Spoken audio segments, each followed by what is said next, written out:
ya kijana kwa jina Matano Mosod katika eneo la Likoni, kaunti ya Mombasa yalilia haki kufuatia mauaji ya mwanao mwenye umri wa miaka 17 anayedaiwa kuuawa na maafisa wa polisi mwaka 2021.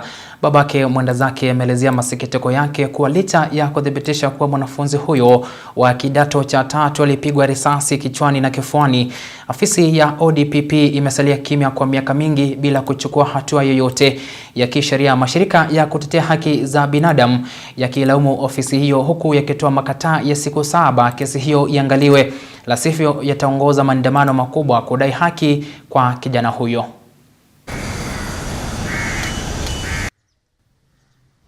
Siku ya tarehe 3 mwezi wa pili mwaka 2021, mtoto alipigwa risasi 6, nyingine zilikuwa upande wa mbele kifuani, nyingine ilikuwa kwa kichwa.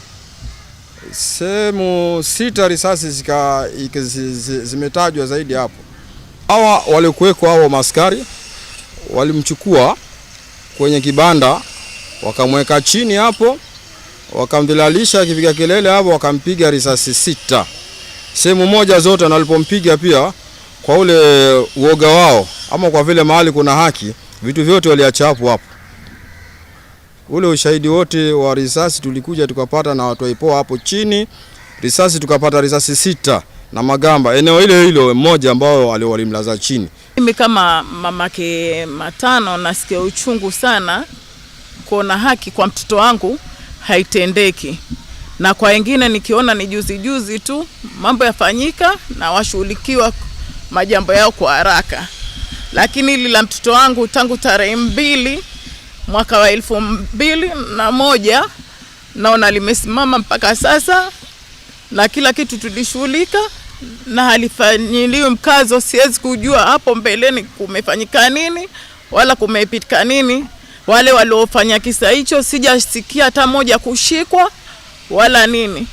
Mpaka sasa mimi nasikia uchungu kuona kazi ya mtoto wangu haishughulikiwi. Ningependa haki ifanyike. Mawili yamefanyika: fair administrative justice na access to justice. Kwa sababu kama faili ilipelekwa February 2025, mwaka mmoja down the line, Office of the Director of Public Prosecution hawaja take action. Mwaka mmoja down the line, ofisi ile bado hata haijaregesha ile faili kwa IPOA waambie kuna kitu hamjafanya sawa, ndio maana hatujashtaki. Inamaanisha Office ya Director of Public Prosecution wamezembea, ama kuna interference, kuna mtu yuko na interest ya hiyo file na wale wameshtakiwa. Baada ya siku 7 tunaenda kwa ofisi ya DPP kujua hii faili imefika wapi.